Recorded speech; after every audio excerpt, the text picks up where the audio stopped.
राजनीति आलादा जिनिस राजनीतिनि आदब खायदा राजनीतिनि भाषा बे बुजिया बे हिसाबै इउपिपिएलआव जेसेबां राजु नार्जारि थागोन इउपिपिएलआ गोदोलांबाय थागोन इउपिपिएलआ गोदोगोन लेखा रोंनायनि जाया लेखाजों सब जाया लेखा रोंनायाबो राजनीतिकआव डिग्रीनि प्रयोजन गैया बेसेबां गोरोंनि बाथ्रा रन्जित फेरेंगा होनना बुंनाया बेफोर सासे बेंटलाव लेक्सारार मावो होनना बुंलायदोंमोन बेनो जाम्बानि चिह्न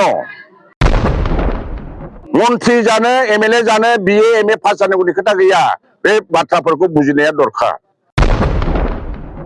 एमसिएलएबो नांगौ एमएलएबो नांगौ एमपिबो नांगौ बेनो गासिबो नांजोबगौ आरो बुंनो थाङोबा बिसिडिसि चेयारमेना भट जायोब्ला आरोबावबो दारायबावगोन क्रर थाखा गारनानैब्लाबो बिथांमोना 12थानिफ्राय 7था फैनाया बेखौ हाग्रामाया रायजो राजाखौ सिलाइजों सिगिनानै भट होदों ना लावथि लानानै सिगिनानै भट होदों दिनैनि दिनावहाय जमदुवार समष्टि हिसाबै नोंथाङा बिपिएफनिफ्राय केन्डिडेट गसंबाय दा नोंथाङा बेवहाय गिदिंनानै गासैबो जमदुवार ओनसोलनि बागै मा फोरमायनो सानो जमदुवार समष्टि हिसाबैल' नङा आंनि 1 नम्बर गसाइगाव विधानसभा समष्टियाव जमदुवारा फ्राय फुल्लि गोग्लैयो आरो सराइबिल फ्राय 75% एरियायाव गोलैयो आरो श्रीरामपुर समष्टिनि बिटिसि समष्टि 75% एरिया फ्राय कमप्लिट आंनाव मोनथाम बिटिसि समष्टिया गोलैजोबो बे मोनथाम समष्टिनि गेजेराव जे जमदुवार समष्टिया थांनाय बिटिसि बिसायख'थियाव बिपिएफनि बिजाथि जोंनो बे केम्पिंआव आंनो आफादगिरि जिल्लानि आफादगिरि जानानै उइलियाम नार्जारिनि बिपिएफनि केन्डिडेट बिनि जानानै गाग्लोबजोबनानै जों मेल मिटिं खालामनानै गामि गामि गिदिंनानै मैखोमै बावहाय एमएलए थानाय प्लास इएम थालायनाय जोंनिनो इएम रेवलाल नार्जारिमोन थालायनाय बे समष्टिखौ बिपुल भटआव जों मोनदों उइलियामखौ जों देरहासार खालामनांगोन दा एबार बावहाय भारतीय जनता पार्टीनि सासे गिदिर नेतानो जेनाखि डिस्ट्रिक्ट लेभेलनि नेता राहुल नार्जारि होननाय बिथाङा 9000नि बारा बिथाङाबो भट मोनदोंमोन दा बिनि भटआ जोंनि मोननायजों ओरैनो प्लास जानानै दा बेवहाय ओरैबादि भट प्राय 75% बा 80% भटआ जों मोनगोन बावहाय गुबुननाखि बेवहाय आदिबासि भटआ जों दा आइडिया लानायाव जिथु फिसा केन्डिडेट दङ खिन्थु माइनरिटि जे भट श्रीरामपुरनि बे माइनरिटि भटआ जोङो ओरैबादि मोनगोन आदिबासिया खम जादोंबाबो आरो बिनि मोनसे रहस्यजनक दाखालि बिटिसिनि इलेक्सन जेनाखि श्रीरामपुर समष्टियाव जादोंमोन बिनि फिनजाथाय दिनै माइनरिटिया आदिबासि केन्डिडेटनो नो डाउट सोरबा माइनरिटिया कंग्रेसनि फेभारिट जेनेबा माब्लाबो बेवहाय कंग्रेसनिबो होनाय नङा आरो जितु आदिबासियानो कंग्रेसनिबो केन्डिडेट आरो झारखंड मुक्ति मोर्चा दा बिथांमोना हेमंत सोरेन झारखंडनि चिफ मिनिस्टार फैलायनानै बेवहाय जेएमएम आरो जय भारत पार्टी जयेन्टलि लानानै गेलेदों आरो सासे इन्डिपेन्डेन्ट दंबावो बिथांमोननि आदिबासिनि जे सानखो भट सानखो बियो जोंनाव नो डाउट सेकेन्ड पजिशनाव दङ बिनि 4000सो बांसिना जोंहा एसटि भटआनो दङ बे सेकेन्ड पजिशनाव जे थानाय गासै बिसोरो सासेनिनो होजोबोब्लाबो अलरेडि बिसोरो देरहानायाव गैया अंकआनो थोनखाया आरो जारनि फले दा आंनि देरहानाया बेवहाय कंग्रेसआ फेक्टर नङा आरो झारखंडआ फेक्टर नङा आरो इउपिपिएलनि खोथाखौथ' जोङो सावरायजालानो जे बेवहाय इउपिपिएलनि गोबां रथि महारथि जोंनाव फ्राय लांदाङानो जाजोब्बाय गासिबो फैजोब्बाय जेरै बिटिसि लेभेलावबो बा सारा बिटिसियावनो दा नुबाय जे बिटिसिनि ओनसोलनि दाब दाब जायगानि इएमफ्रानो दिनै सायखंमोनखौबो जों फैनाय खोनाबाय आरो गासिबो नेताफ्रानो जेराव खाम्फा चन्दन गासिबो थांजोबदोंमोन डक्टर सांग्रांमोन बादि बिथांमोनाबो फैजोबनायखौ नुनानै दिनै जों लाथ'नो हायै दैलि मोनसे जयनिं प्रग्रामखौ जों लानांगोन जायो। ओंखायनो 1 नम्बर गसाइगावआव आं जे सभाराम बसुमतारीखौ फेजेननो हानाय खुनु गोहो गैला होननानै आं सानो। सार इउपिपिएल दोलोनि नेताफोर जेरै राजु नार्जारी आरो इउजि ब्रह्म बिथांमोना बुंगासिनो दङ जे बिथांमोना स्टेटआव जायगा लानानैहाय बिटिसिखौ गावसोरसो सासन खालामगोन होननानै बुंदों। बेथ' गनायथि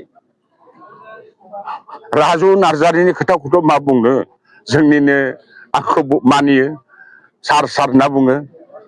गामि खाथिनि उन्दैनिफ्राय लोगो मोनलायनाय राजु नार्जारी राजनितियाव बेसेबां बिज्ञ आंथ' बुंबाय थादों बे डक्टरेट जाबालाय मा जानो बबेबा खिन्थु राजनितिया आलादा जिनिस, राजनितिनि आदब खायदा राजनितिनि भाषा बे बुजिया। बे हिसाबै इउपिपिएलआव जेसेबां राजु नार्जारी थागोन इउपिपिएलआ गोदोलांबाय थागोन।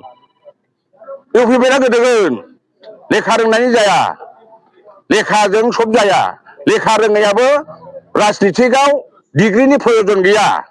डिग्री गोनाङानो पलिटिसियान जाहैबाय नङा, बखल' माबो पलिटिक्स। मन्त्रि जानो एमएलए जानो बिए एमए पास जानांगौनि खोथा गैया। बे बाथ्राफोरखौ बुजिनाया दरखार नङा होमबा? जारनि फले राजु नार्जारीयाबो बेबादिसो गावखौ अहंखार बादि लाना लायो।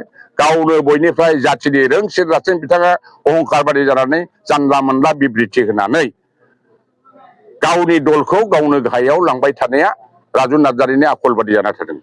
आं बोसोनसो होदोंमोन मोनसे सोलायना लानांगौ। गिदिर गिदिर नेताफोर दं राजुआ आरो राजु होननाया मोनसे आपार हेन्ड मोनबाय थायो। रोंनांगौ सोलोंनांगौ। बे माबा फरायनाय मा होनना बुंनाय एनजिअनि माबा मोनसे फरायहैलायनाय होनना बुंनाया बेफोरथ' जाया। राजनितियाव डिग्रीनि प्रयजन गैया, पलिटिसियान जानो डिग्रीनि प्रयजन गैया। रायजोफोरखौ बुरखायनो हानाय जानांगौ, सत्य बाथ्राखौ बुंनांगौ। असत्यजों थाङोब्ला बे दला जेनलांबाय थागोन। थिग राजुनि बाथ्रा बेबादिनो उरखाव गोरानि बाथ्राखौथ' जों बुजिगौ।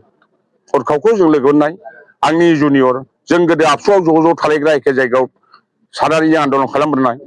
बे जाखि नेसनेलिस्ट माइन्डेड मानसिमोन, उरखाव गोराखौ बिदि सानोमोन मानसिफ्रा। दिनै खिन्थु बेनि नेसनेलिस्ट जातीयताबादि जे सभाब बर' जाथिया दिनै नुजोबदों। ओरैबो लबि माबामोन बे खुनु जातीयताबादि होननाय सभाबा बेनाव नेचारानो गैलिया। बेबादि हिसाबै गावबो जातिखौदि सिबिलांनो हागोन बेबादि जानानै बे जाने फासयनानै थाखानांबाय। सार लरेन इस्लारि बिथाङा बुंदों थांनाय माखासे समाव थांनाय बिटिसि इलेक्सनाव रायजो राजाफ्रा गोरोन्थियाव बिपिएफनो भट होनानै बिपिएफखौ देरहासार खालामदों। दा नैबे एमएलए इलेक्सनाव माने बिपिएफ दोलोनो रायजो राजाफ्रा भट होला होनदों। दा बिनि सोमोन्दै सारा खुनु गोरोन्थि होननाय गैया। बे रायजोनि मेन्डेट, बिथांमोननि भुल, बिथांमोननि बांद्राय खोथा बुंनानै मावनो हायै, गावसिनि मावनो हायै बे फोथाय खेबस' रायजो राजाखौ थगायनायनि बे मोनसे फिथाइ। थगायनायनि थाखाय बिथांमोनहा थाखा फैसा गारसेयावबो दिनै क्रर थाखा गारनानैब्लाबो बिथांमोनहा 12थानिफ्राय 7था फैनाया बेखौ हाग्रामाया रायजो राजाखौ सिलाइजों सिगिनानै भट होदों ना लावथि लानानै सिगिनानै भट होदों रायजोफ्राथ' मिथिगौ। बे रायजोनि सतपुत्र भाबै प्रमद बर'नि जेनाखि खोथा बुंनाय, गावबुराबो नाङामोन, एएम एमसिलिबो जानायनि थाखाय बियो सुक्ति खालामाखै। दिनै आरो प्रकट जाबावबाय देक एमसिलिबो नांगौ, एमएलएबो नांगौ, एमपिबो नांगौ। बेनो गासिबो नांजोबगौ आरो बुंनो थाङोबा बिसिडिसि चेयारमेना भट जायोब्ला आरोबावबो दारायबावगोन बेखौसो नुहुरो। बाव रायजोआ बोरै बिसि आरो रन्जित बसुमतारी बिथाङा बुंदों माने एमएलए इलेक्सन जोबनायनि उनाव इन्टारिम गभर्नमेन्टआव रन्जन दैमारि बिथांखौ सिफ्ट जानायनि बाथ्रा बुंदों। दा बिनि सोमोन्दै सारा मा बुंगोन? बेसेबां गोरोंनि बाथ्रा रन्जित फेलेंगा होनना बुंनाया। बेफोर सासे बेंटलाव लेक्सारार मावो होनना बुंलायदोंमोन। बेनो जाम्बानि सिन्न। नङै बाथ्राखौ बुंनाय बेनो जाम्बा।